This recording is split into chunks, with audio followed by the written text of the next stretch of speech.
Extrait de la lettre d'invitation adressée à l'ensemble des matières grises et de la main-d'œuvre bon marché du berceau de l'humanité. Ce document déclassifié a été coécrit par la princesse Europe et le bon vieux oncle Sam, et retransmis à sa demande au maître Cusite, maître des clés de l'ordre chrétien du Cus, conception universelle de la sagesse. Nous avons cité Coma légendaire, qui en aura de plein droit le titre de propriété exclusive. Il aura à cet effet la liberté, ainsi que le privilège d'en faire une large diffusion auprès des siens. Aux matières grises et à la main-d'œuvre bon marché du continent noir. Objet, révéler le sens caché de la théorie scientifique qui confère au continent africain le statut officiel de « berceau de l'humanité ». Nous, princesse Europe, et le bon vieil oncle Sam, symbole absolu de la puissance occidentale, d'ascendance sémite ou indo-européen. Entité distinguée d'influence mondiale, affirmons solennellement, de façon mutuelle pour montrer notre bonne foi et notre attachement à la terre d'Afrique, que cette dernière peut revendiquer son statut scientifique officiel de « berceau de l'humanité », que nous lui accordons volontiers. Ce titre pourra éventuellement être chez l'homme noir synonyme de prestige et source de fierté populaire. Par ailleurs, la concession de ce statut par nous et son acceptation par les Africains aura certes une forte valeur populaire mais implique surtout des conséquences systématiques irréversibles non négociables, tant psychologiquement, intellectuellement, que spirituellement. En effet, ce statut de « berceau de l'humanité » pour le continent l'empêche, sinon l'interdit d'être un continent d'avenir, donc une terre de progrès à l'échelle mondiale, car le privilège lié au progrès demeure la chasse gardée depuis le temps de Noé jusqu'à nos jours des puissances occidentales d'ascendance sémite ou des peuples d'origine indo-européen. Parallèlement, nous rappelons au fils de Cham les 9 caractéristiques évidentes d'un berceau qui sont les suivants. Un lit destiné à accueillir un nourrisson ou un bébé. 2 lieux consacrés au repos d'un enfant de jour. 3 espaces encadrés et décorés favorables au maintien dans un état de sommeil du nourrisson. 4 endroits placés sous la garde ou sous surveillance permanente d'une nounou, d'un tuteur ou d'un parent. 5 environnements limités où le nouveau-né connaît une phase de croissance lente. 6 environnements limités où l'éducation et les croyances de l'enfant sont conditionnées par celles qui l'encadrent et non par la connaissance rationnelle du monde. 7 belle prison l'enfant ne peut sortir sans assistance. 8 représente une période de fragilité extrême pour le nourrisson ou l'enfant qui est en apprentissage permanent. 9 mine d'or pour les prédateurs, les sorciers et les trafiquants d'êtres humains à la recherche d'éventuels holocaustes, d'esclaves et boucliers vivants. Aussi, fort de ce qui précède, il apparaît juste de dire qu'un berceau définit notre passé, mais pas notre avenir. En ce sens, un berceau représente le point alpha, A, mais nullement le point bêta, B, du vecteur temps. Le berceau est la source qui alimente le courant d'eau qui se jette dans la mer. De ce fait, tous ceux qui sont nés et ont passé du temps à la source, c'est-à-dire au berceau, devront, s'ils veulent mieux mûrir, bien grandir, véritablement se responsabiliser, progresser, en sortir littéralement, se laisser conduire par l'affluent qui les emmènera vers un avenir certain, plus radieux, plus glorieux, plus humanisant, ou dans un monde d'adultes tout simplement. En plus, vous conviendrez avec nous que l'étape du berceau est certainement le seul endroit où nous avons le plus pleuré dans notre vie, de jour comme de nuit, pour une raison ou une autre. Autrement dit, bien que le berceau soit souvent considéré comme un symbole de bonheur pour les parents au foyer, chaque fois que ces derniers s'en approchent, il est tout aussi évident que pour le petit homme ou la petite dame que vous étiez, il n'est pas toujours source de bons souvenirs.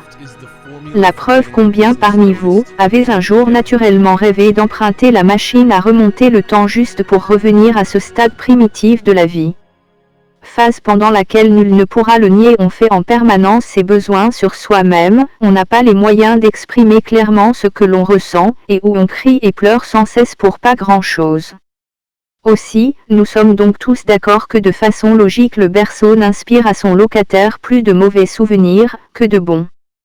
Toutefois, nous savons tous qu'après la grossesse, le berceau n'est que la première étape de notre vie en général. À ce titre, un berceau ne sera jamais de manière certaine en aucun cas une terre de progrès. Parallèlement, matière grise et travailleurs bon marché du berceau de l'humanité, une certitude demeure chez vous, vous n'avez qu'en ligne de mire les mauvais rêves, les cauchemars, les horreurs, les atrocités, les pires injustices, les viols de masse, les violations de droits de l'homme, l'instabilité politique et crise économique qui favorisent les guerres multiethniques, les conflits interreligieux, le chômage de masse, l'impunité, la corruption de grande ampleur, le despotisme, la démagogie, le clientélisme, les crimes rituels dignes d'un autre âge et bien d'autres maux et fléaux que Lucifer a apportés dans ses bagages depuis qu'il a été éjecté du ciel et atterri sur terre où il cohabite jusqu'à présent avec les vivants. Aussi, nous vous reposons la question, à vous matière grise et main-d'œuvre bon marché du continent noir, notre berceau de l'humanité. Pourquoi restez-vous attachés à cette terre qui est à l'image d'une planète aux enfers, et dans laquelle certains pourraient affirmer sans effort avoir vécu plus d'une fois dans la vie une expérience infernale, au sens propre ou au sens figuré? Attention! Prenez garde, matière grise et main-d'œuvre bon marché, car nous, le bon vieil oncle Sam, et moi princesse Europe ne vous assisterons pas toujours dans votre berceau, ni économiquement, ni financièrement, ni militairement, ni scientifiquement, et qu'en savons-nous encore? C'est dans notre intérêt et le vôtre que vous évoluez ici chez nous, sur la terre de progrès consacrée par excellence de l'humanité. Que vous le croyez ou pas, c'est un fait.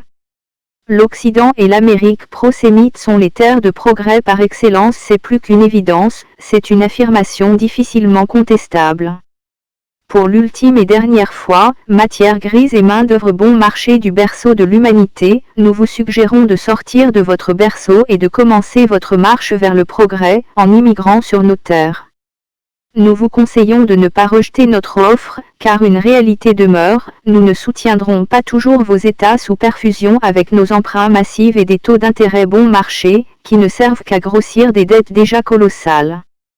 Emprunts qui, nous le rappelons, à défaut d'être utilisés à bon escient, servent plutôt à maintenir au pouvoir des dinosaures politiques et des partis politiques obsolètes et techniquement dépassés, naviguant à vue, sans aucune authenticité, sans doctrine claire mise à jour, mais qui sont surtout condamnés à disparaître sans laisser un bon héritage aux générations suivantes.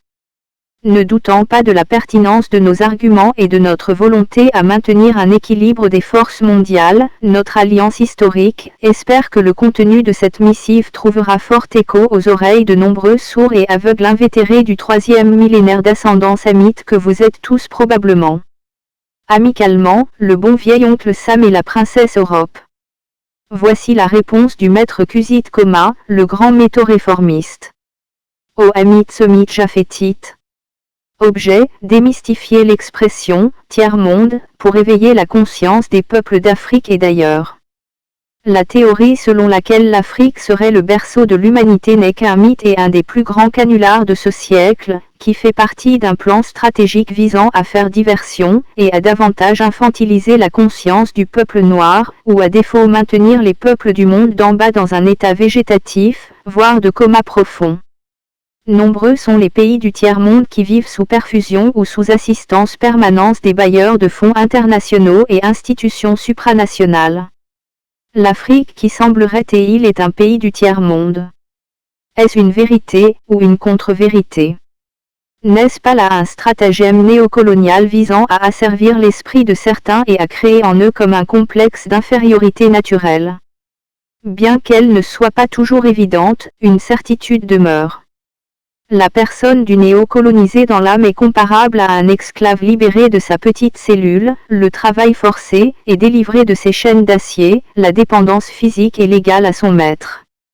Bien qu'ayant le sentiment d'être libre et indépendant, plusieurs pays du tiers-monde ont du mal à connaître le réveil véritable, expérimenter une renaissance complète et connaître le progrès miraculeux constant.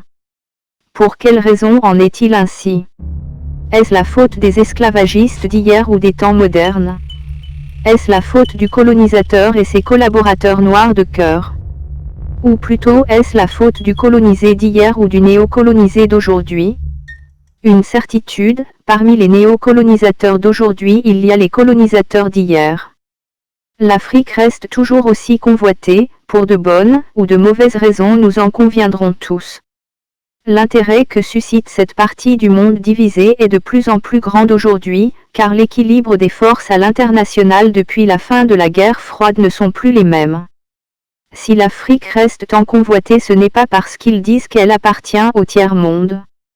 Et puis, comment comprendre cette expression dont on a souvent du mal à s'acclimater et apprivoiser, mais surtout apprécions parfois très mais vraiment très mal. Une évidence: si un tiers-monde existe, c'est qu'il y a 2 tiers-mondes, et enfin 3 tiers-mondes. Ainsi, cette expression n'a en elle-même aucune connotation péjorative subjective. Le terme tiers-monde a un caractère formel. Le tiers-monde n'est pas un mythe, mais une réalité qui a mathématiquement son sens. Partant de ce fait, il est plus aisé d'avouer que notre monde est ainsi divisé en 3 parties par induction inégalement réparties, donc ne possédant pas la même valeur, qui sont le monde sensible ou l'univers du naturel attaché à l'être, le monde intelligible ou l'univers du charnel qui accueille l'homme, et le monde surnaturel ou l'univers du spirituel qui est propre à humain. Le monde sensible est le monde physique dans lequel nous naissons tous lorsque nous venons sur Terre. Il détermine notre vie, en qualité de personne exclusivement.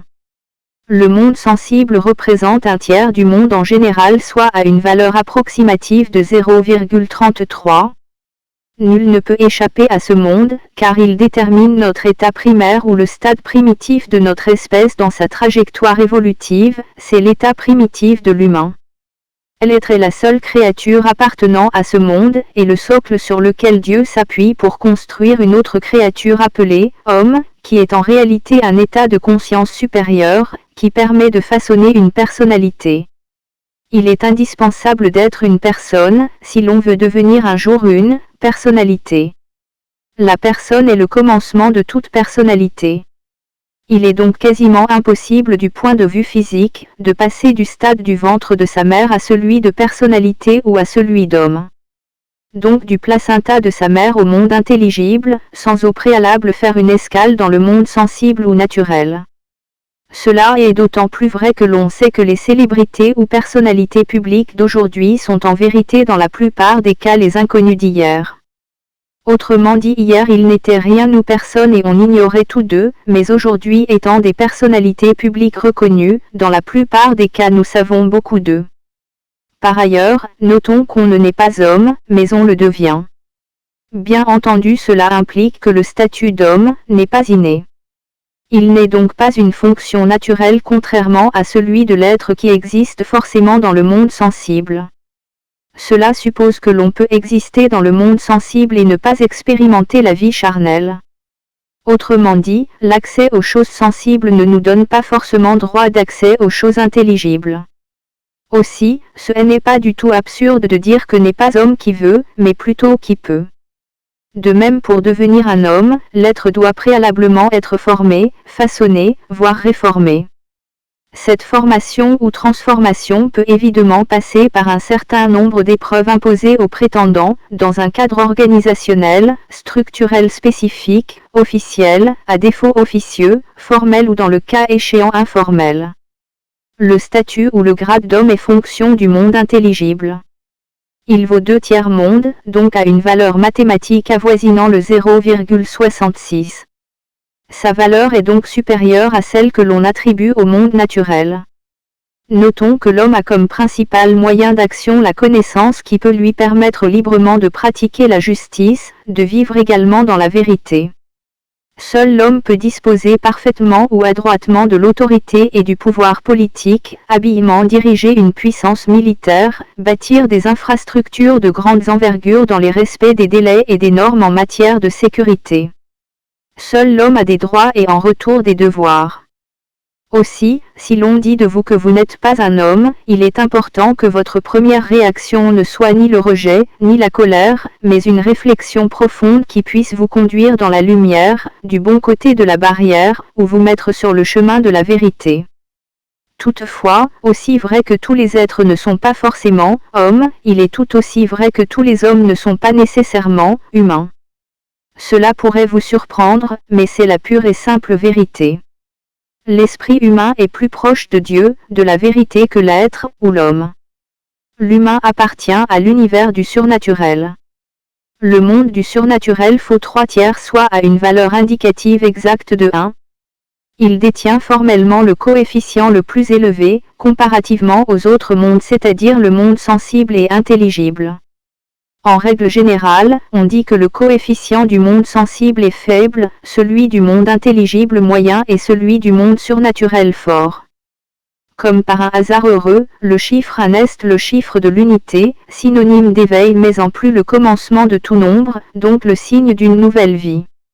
En langage informatique 1 veut dire oui. Il est par conséquent signe de vérité et de loyauté. Le chiffre 1 est la première étape de la conscience noire, donc la première phase de la véritable naissance africaine. Le chiffre 1 est la première marche du progrès de l'africaine mon Afrique. C'est un petit pas pour l'homme, mais un grand pas pour l'humanité. En conclusion, le tiers-monde à n'en point douter est plus qu'une fiction ou une identité régionale, c'est une réalité formelle car mathématiquement démontrable. Il ne peut donc être considéré comme une simple expression bananière d'utilité populiste ou coloniale, c'est-à-dire qui est là pour asservir le colonisé et servir les intérêts des néocolonisateurs. L'expression « tiers-monde » n'a pas une fonction discriminatoire, elle est universelle et n'est pas éternelle. Elle n'a donc pas vocation à être un état permanent, car un pays du tiers-monde aujourd'hui peut appartenir aux 2 tiers-mondes demain, et aux 3 tiers-mondes après-demain. Maël Kombila, encore appelé Mako ou Koma, le grand métaux réformiste.